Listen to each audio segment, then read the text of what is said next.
right. So we are here actually with longtime Infinit athlete Alycia Hill, who's in a hospital, it looks like in someplace in Utah, I'm guessing. Yeah, I'm just ready to actually leave and head to go to clinic once I'm done chatting with you. So work clothes are on and ready to roll.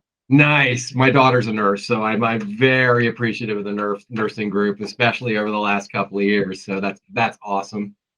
So you're in Utah? I am, yeah. I'm a nurse practitioner in non-op orthopedic sports medicine at University of Utah. Fantastic. And Yeah. working athletes, or are you working just general ortho kind of stuff? Both. Neat. That's great. Yeah. So have you born and bred in Utah? Say that one more time. Born and bred in Utah? No, I'm actually from Washington State. It's just a bit south of Seattle, in Tacoma, Washington, was where I grew up. And then I moved out here for grad school and went to the U and then stayed at the U after that. Nice. And in Washington, when you grew up, it sounds like your dad had a pretty big influence on you and kind of where you ended up. What was it like, and what kind of neighborhood did you grow up and all that stuff? Yeah, I grew up in just kind of like regular suburban type community. But I swam through high school and was planning on swimming in college, and then ended up with actually broke my arm coming into the wall 3-4 state my senior year, and then decided after that maybe swimming. They just said I wasn't going to competitively swim in college. And my dad's been racing for years, and once I was like done with water polo that senior year, he was kind of like, "Hey, well, do you want to come race?" And I was like, "Well, I might as well. Like, I'll see what it's all about." I'd watched him race for a long time, and so got on a borrowed bike and kind of caught the bug, but really slowly caught the bug. Like, it took a lot of time. I kind of like would just go and race in the summer for a handful of years, and then once I was done with undergrad, that's when I kind of decided, oh, this is something that I want to do a bit more consistently. Mm-hmm. That's cool. And what was he an Ironman guy? What did he do? Yeah, he raced Kona 2-3 weeks before I was born, actually. And my mom did not go, which she still talks about to this day, that she didn't go to Hawaii that year. Yeah. What year was that? 1988. Okay. Early adapter. Yeah.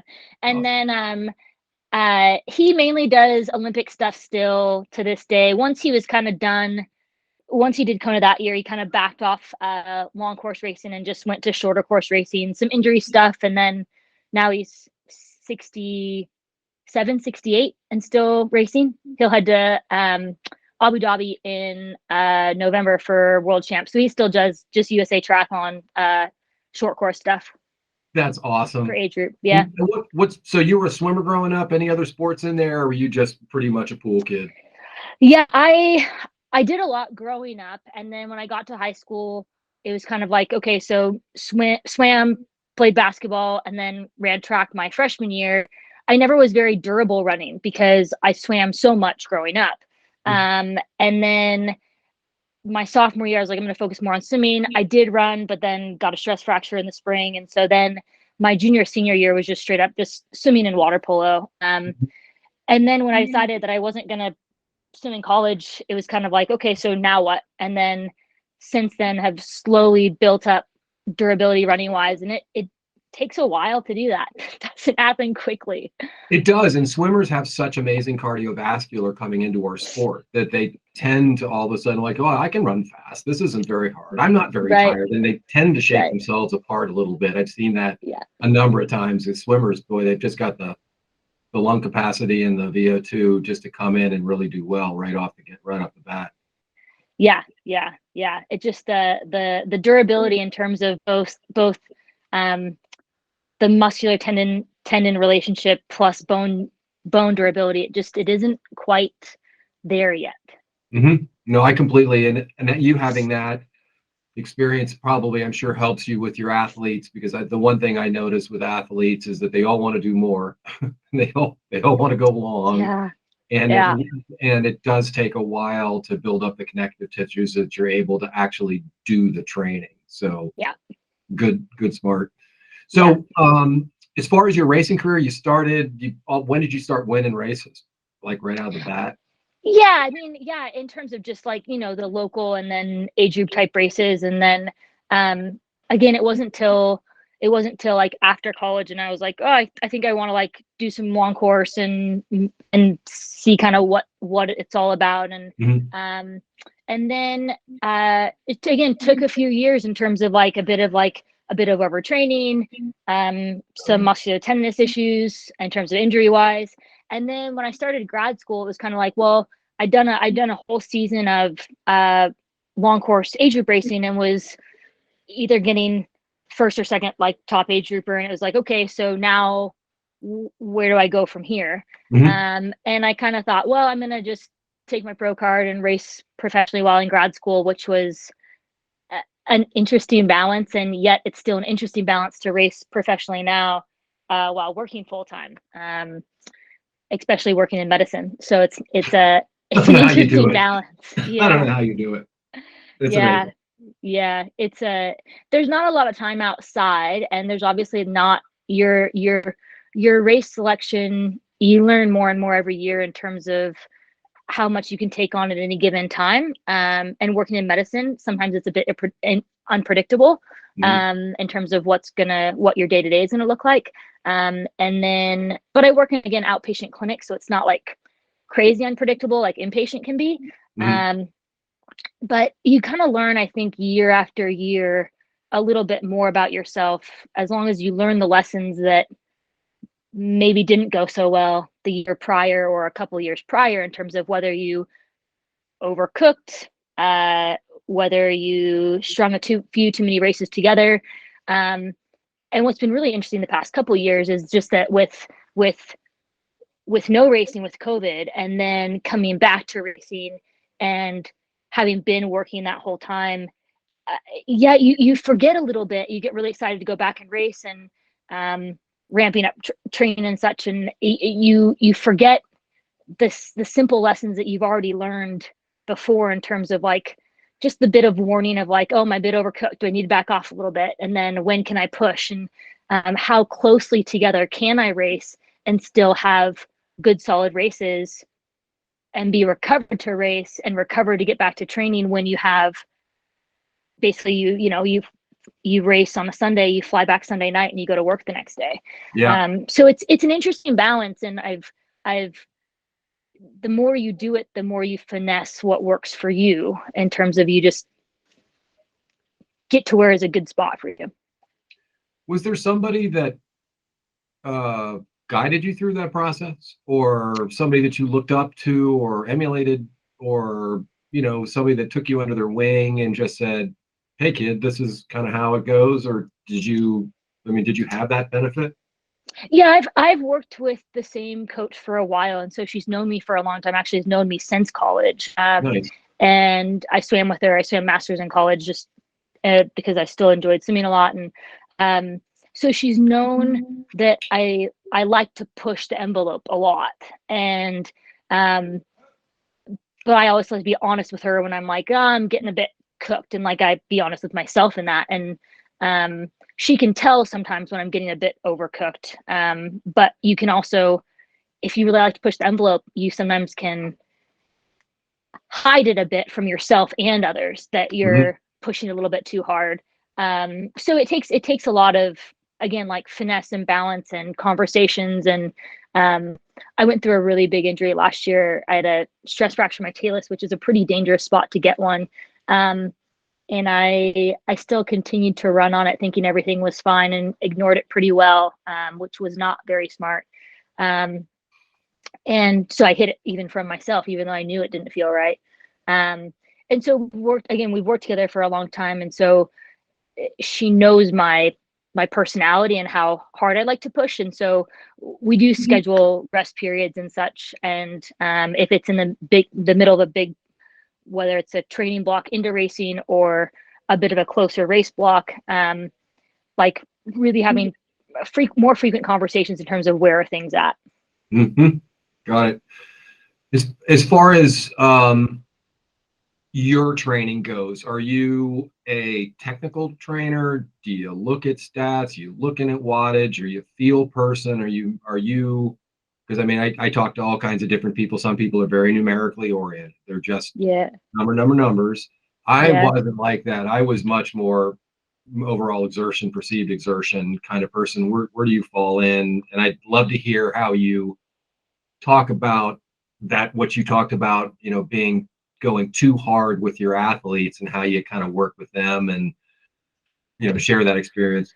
Yeah, I think rate of perceived exertion is super important because every day is different and stress is stress, whether it's life stress, work stress, family stress, training stress, it all adds in. Mm-hmm. And so where people can get into trouble is if they only stare at numbers. I think personally, if they only stare at numbers and they're so number focused. And there's some days that, I mean, you may have numbers that you're trying to hit and those are your goal numbers for the day, but they may not happen and that's okay.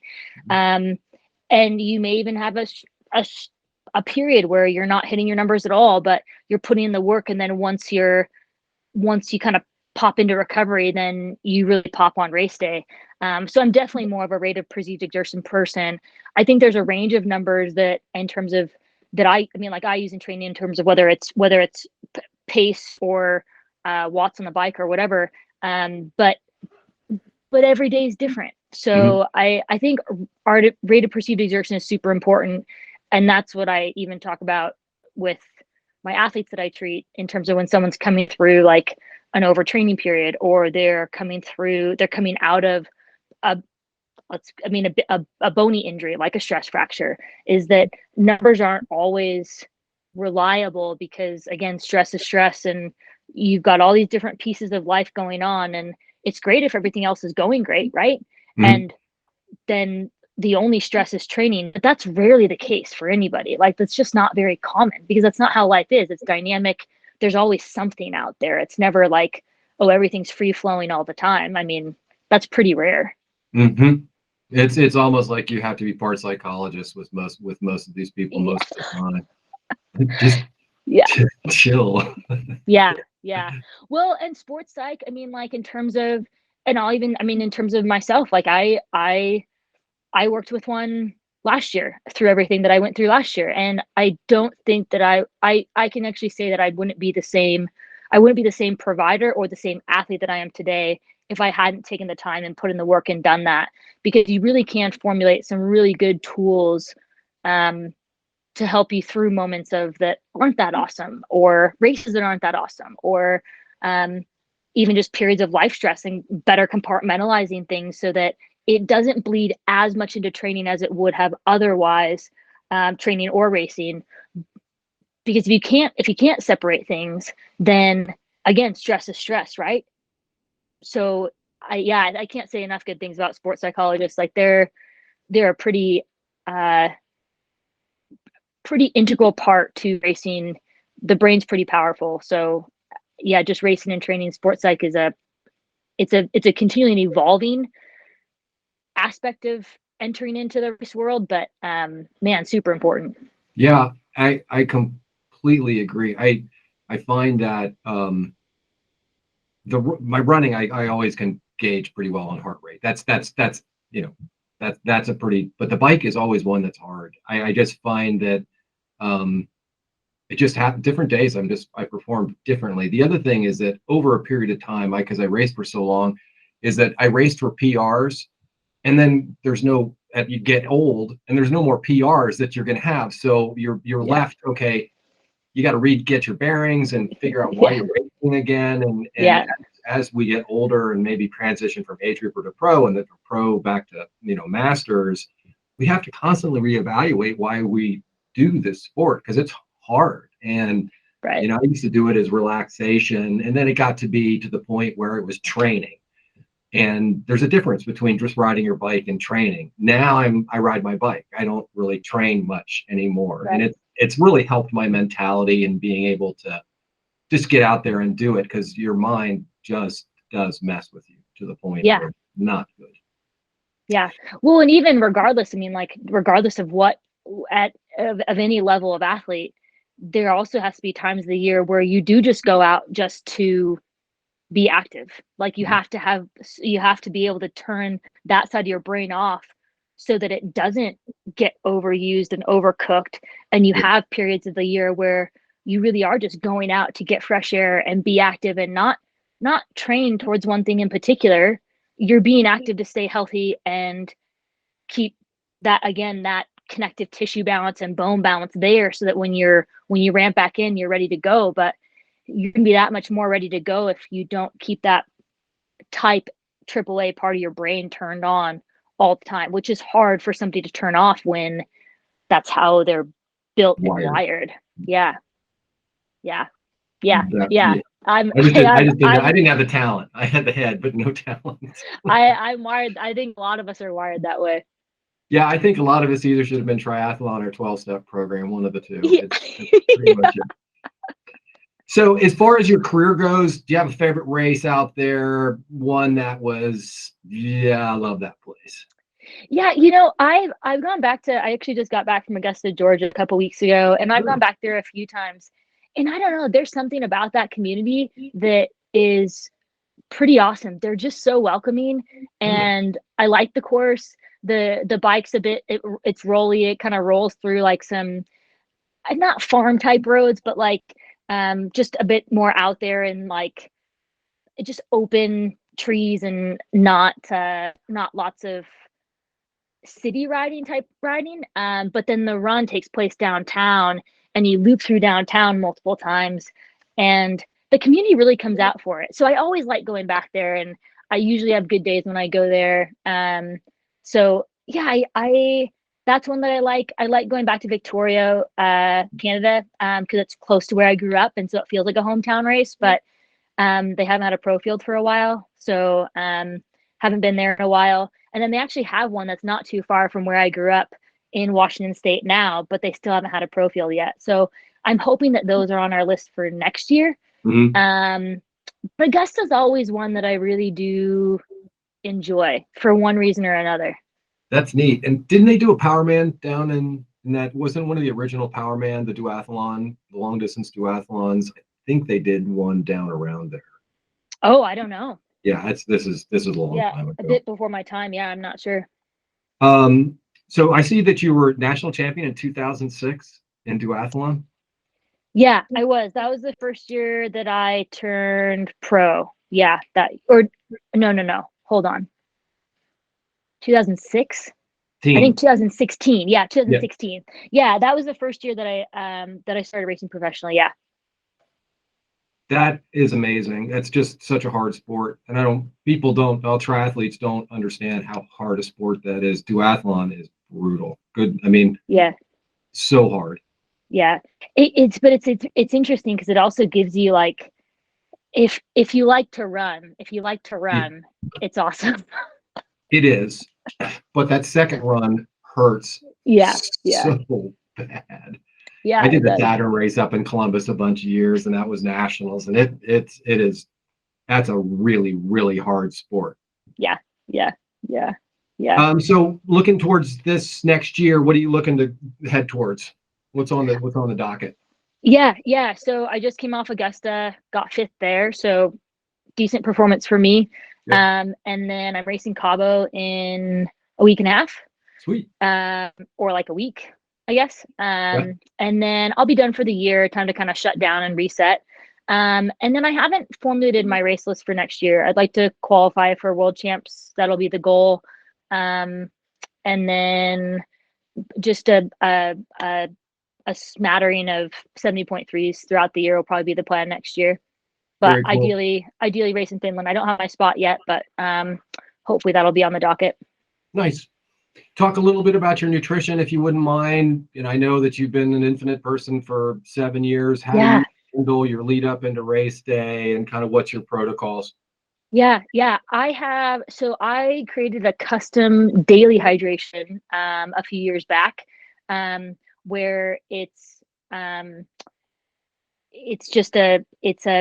bit higher electrolyte content, but not super calorically dense. And so I'll drink probably, if it's gonna be a hot race the day before the race, like I'm drinking that most of the day, and some water, but not a ton, really just to kind of like load up a bit, because I sweat a fair amount.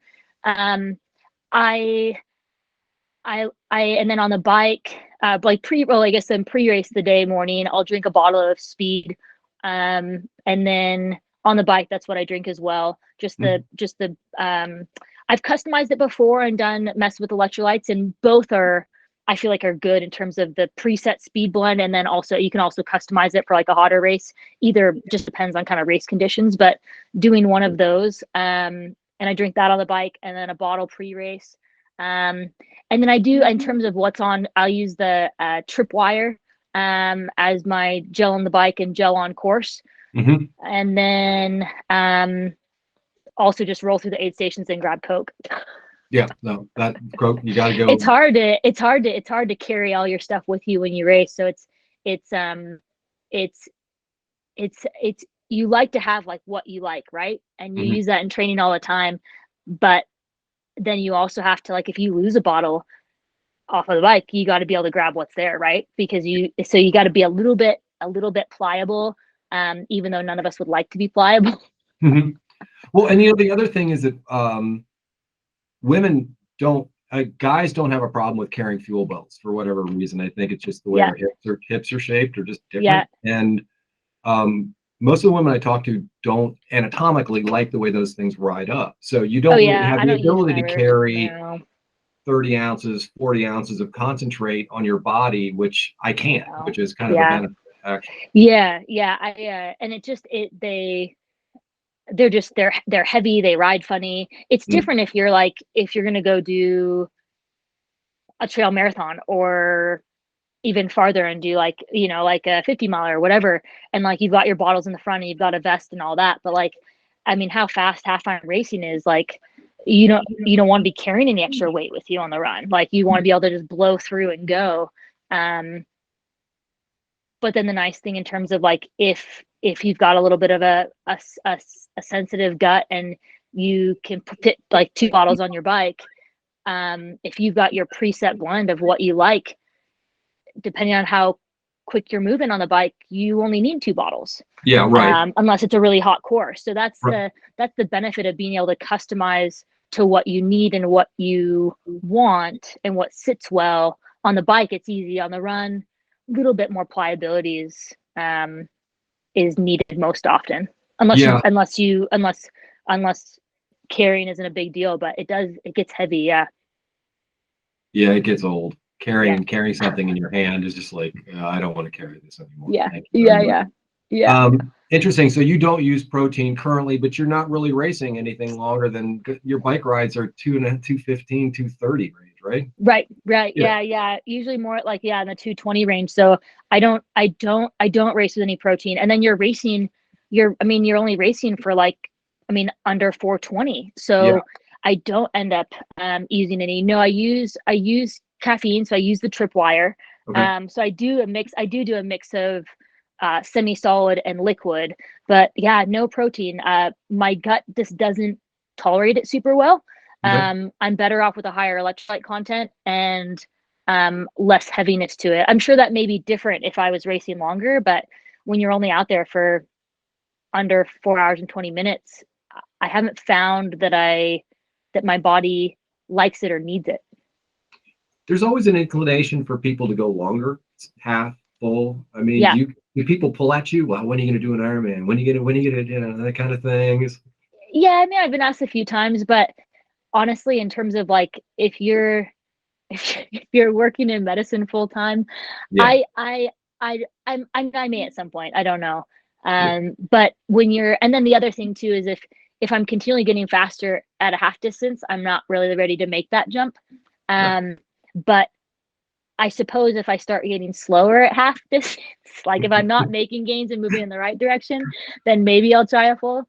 I'm not going to root for that. I'm not going to root for you to get slower. I promise I won't. But if you do, Penticton's a really great Ironman to start out at.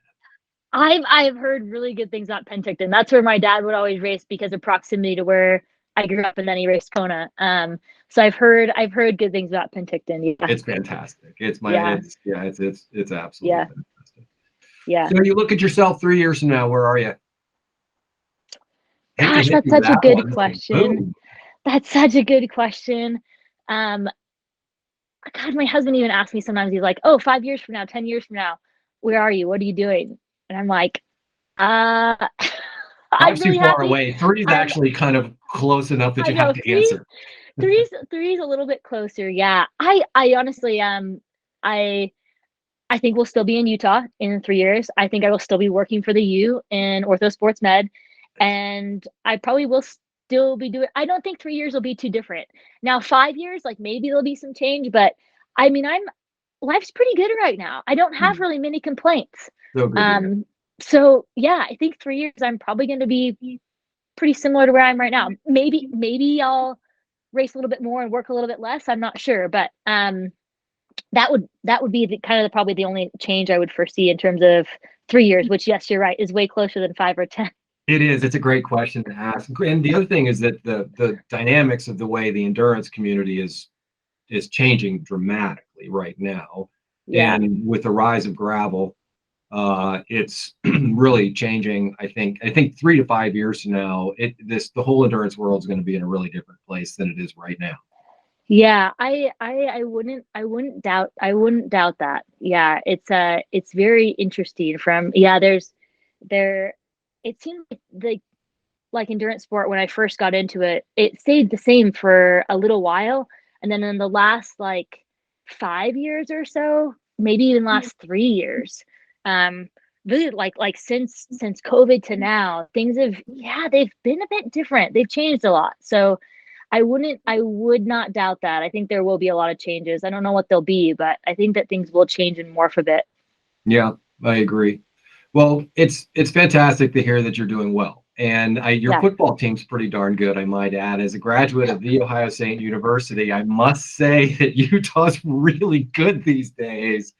Do you work with any of the players or anything for the team? I don't work the football. No. I don't spend any time with them, but it is cool to have.